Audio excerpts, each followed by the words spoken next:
Hello dear students. एक बार फिर से स्वागत है आपका डॉक्टर विनीता अरोड़ा की क्लास में। और आज का हमारी ई क्लास का टॉपिक है practical problem of redemption bye conversion method.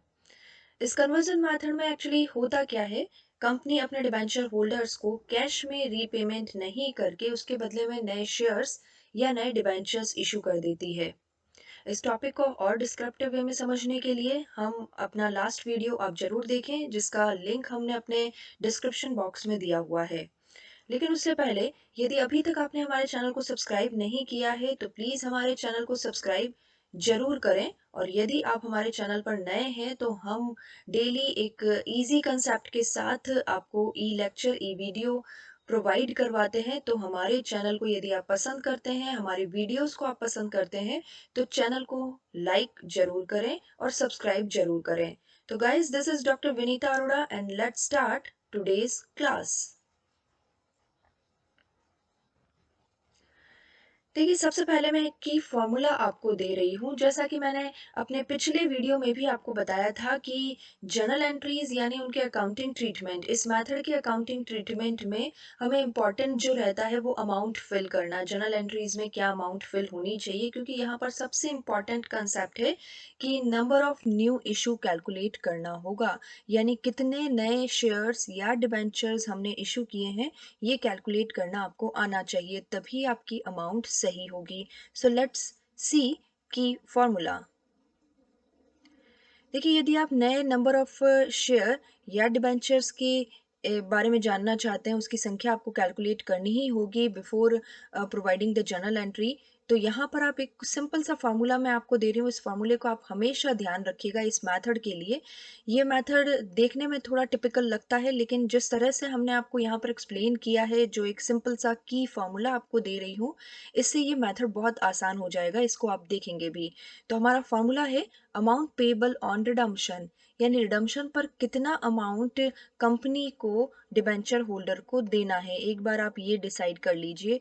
मान लीजिए यदि पार पर देना है तो 100 रुपये देने होंगे, यदि प्रीमियम पर देना है तो 100 rupees face value plus premium के साथ का अमाउंट यहाँ पर आपको लिखना पड़ेगा। It depends on the condition of the question. Now divided by the issue price of the share and debentures.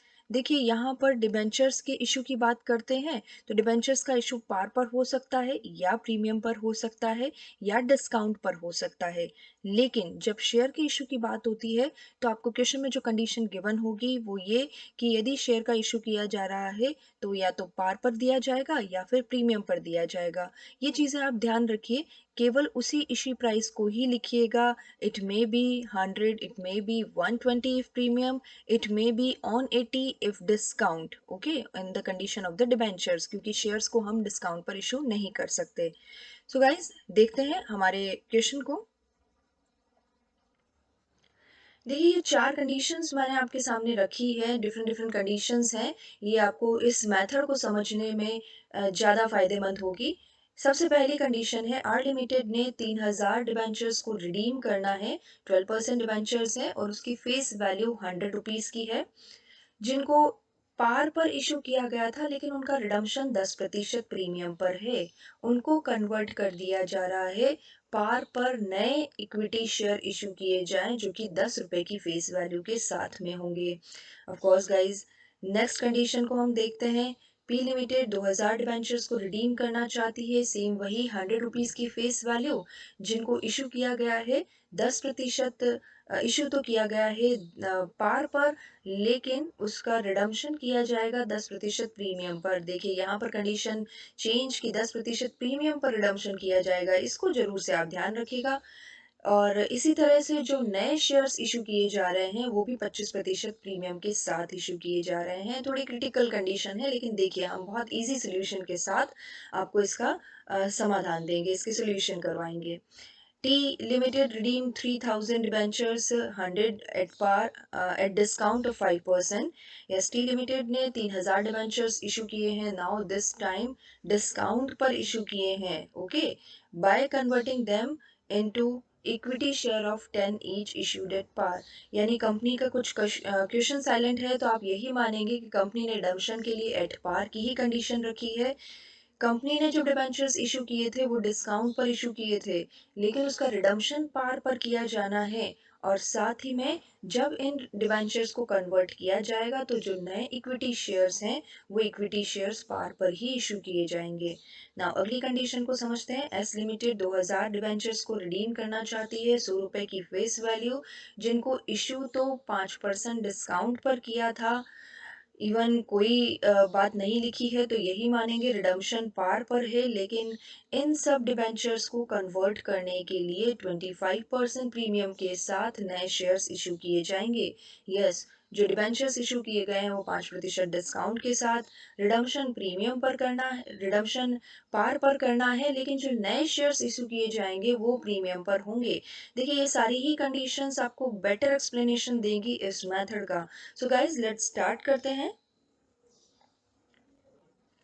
Condition 1। देखिए इस कंडीशन में जो चीज़ें आपको ध्यान में रखने की है उन चीज़ों को मैंने थोड़ा हाईलाइट कर दिया है। जब भी कोई प्रश्न आपके सामने आता है तो उसमें ये ध्यान दीजिए कि रिडम्पशन किस पर किया जाना है और नया इशू किस पर है। क्योंकि यदि आप अपने फॉर्मूले को देखेंगे तो आपको पता है कि इसमें हमें दो ही चीज़ें चाहिए, रिडम्पशन की वैल्यू डिवाइडेड बाय इशू की वैल्यू। तो यहाँ पर देखिए हमारे फर्स्ट कंडीशन में रिडीमेबल एट 10% प्रीमियम, 100 रुपए की फेस वैल्यू 10% प्रीमियम के साथ रिडम्पशन करना है, यानी 100 रुपए लेकर 110 रुपए देने हैं। लेकिन जब उनका कन्वर्जन किया जाएगा तो वो पार पर ही किया जाएगा, यानी 10 रुपए का शेयर ही इशू किया जाएगा। तो गाइज लेट्स स्टार्ट। जो जर्नल एंट्रीज मैंने आपको बताई थी उनको रिकॉल कीजिए। Old account debit to new account, तो हमारा ओल्ड अकाउंट क्या है यहाँ पर? ओल्ड है 12% परसेंटेज डिबेंचर। 12% डिबेंचर्स डेबिट कर दिए क्योंकि 3000 डिबेंचर्स हैं, 100 रुपए की फेस वैल्यू है। हमेशा हमने आपको यहाँ पर बताया है कि फेस वैल्यू के साथ ही अपने पुराने डिबेंचर्स को आप कैंसिल करेंगे। तो हमने यहाँ पर कैंसिल किया 3 लाख रुपए के ओल्ड डिबेंचर्स को डेबिट इम्पैक्ट देकर। नाउ देखिए रिडम्पशन प्रीमियम पर किया जाना है। यदि प्रीमियम पर रिडम्पशन किया जाना है तो जब हमने इशू किया होगा इस तरह के डिबेंचर्स को तो हमने एक अकाउंट खोला होगा, वो होगा premium on redemption of debenture account. देखिए उस अकाउंट को भी कैंसिल कर दीजिए क्योंकि अब रिडम्पशन हो रहा है। तो अब ये premium on redemption of debenture account company के लिए लॉस है। 3 लाख रुपए तो लिए गए थे, एट पार तो इशू किया गया था, लेकिन रिडम्पशन 10% प्रीमियम के साथ है, 30,000 रुपये एक्स्ट्रा देने पड़ रहे हैं। तो ऐसी स्थिति में premium on redemption of debenture company के लिए एक लॉस है, इसलिए इसे डेबिट कर दिया गया। तो देखिए ओल्ड तो हो गया हमारा 12% डिबेंचर्स। नाउ न्यू क्या होगा? टू इक्विटी शेयर्स जो इशू किए जाएंगे। लेकिन उससे पहले यहाँ पर आपको number of issued of equity share निकालने होंगे। तो हमारा फॉर्मूला रिकॉल कीजिए। फॉर्मूले में वही new equity shares is equal to amount to be payable on debentures, तो 3,30,000 का भुगतान करना है, divided by the value of equity share, value of new issue जो कि है 10। तो यानी यहाँ पर 33,000 नए इक्विटी शेयर्स इशू किए जाएंगे। तो कर दीजिए हमारी entry to equity share capital account 33,000 multiplied by 10, finally 3,30,000 debit and credit balanced. यहाँ ध्यान रखिएगा केवल आप बैलेंसिंग फिगर से काम नहीं चला सकते, क्योंकि आगे भी कई कंडीशन मैं आपको बताऊंगी जिसमें यदि नया इशू डिस्काउंट पर है, नया इशू यदि प्रीमियम पर है तो किस तरह से काम किया जाएगा। तो जरूर से ये फॉर्मूला कैलकुलेट जरूर करें जब आप नए इशू के लिए एंट्री बता रहे हैं। सो गाइस चलते हैं अगली कंडीशन पर।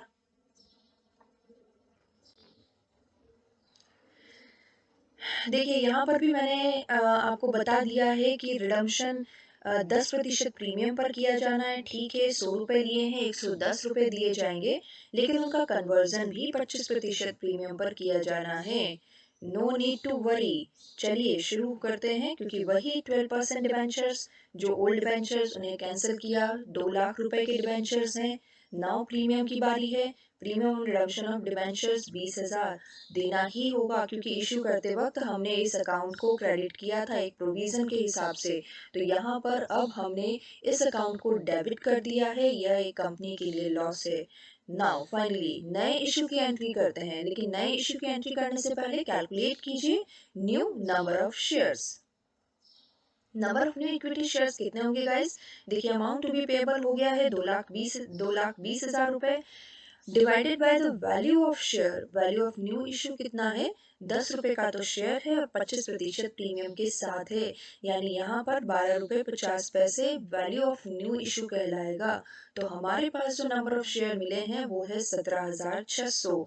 तो गाइज यहाँ पर जो नया इशू किया जाएगा to equity share capital 17,600 shares 10 रुपए की रेट से 1,76,000 रुपए और टू सिक्योरिटी प्रीमियम, क्योंकि यहाँ पर जो नया इशू किया जा रहा है वो सिक्योरिटी प्रीमियम पर किया जा रहा है।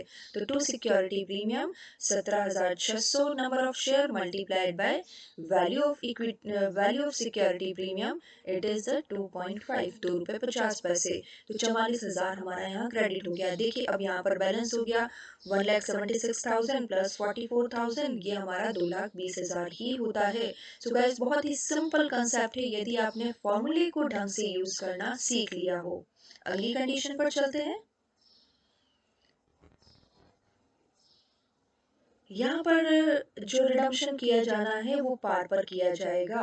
देखिए जब क्वेश्चन साइलेंट होता है तो हम ये मानकर चलते हैं कि रिडम्पशन एट पार पर है, तो मैंने यहाँ पर इसे ऐड कर ही दिया है रिडम्पशन एट पार, और कन्वर्जन भी पार पर है। बहुत ही simplest condition, redemption at par है, कन्वर्जन भी पार पर है, तो कोई प्रॉब्लम नहीं है।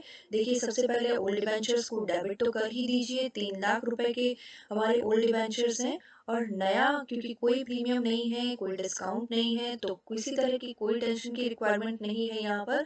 फाइनली ओल्ड टू न्यू, नए इशू से पहले फिर से फॉर्मूले की तरफ जाते हैं।